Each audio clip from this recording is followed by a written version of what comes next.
Геополитика или экономика? Этот вопрос особенно занимает россиян в преддверии президентских выборов.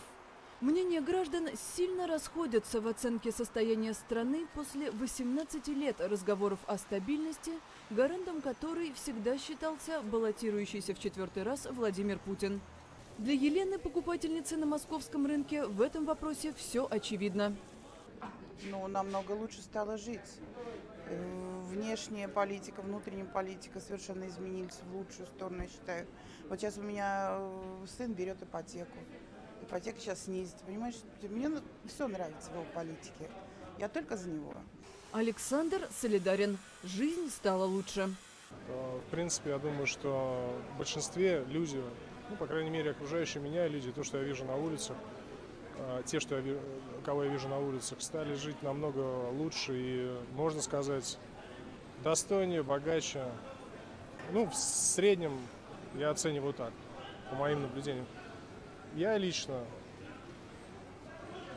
неудобств не испытываю.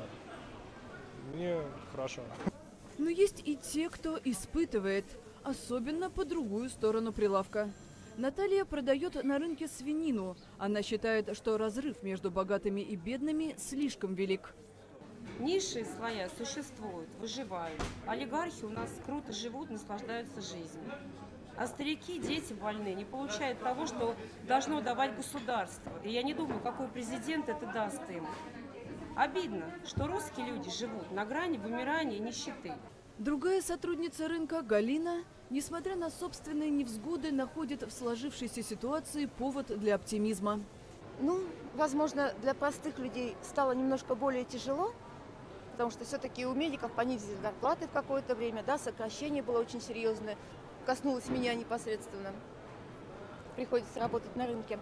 Но при этом с нами стали считаться во всем мире, нас уважают, я так надеюсь. А вот для Дмитрия статус страны на мировой арене вторичен.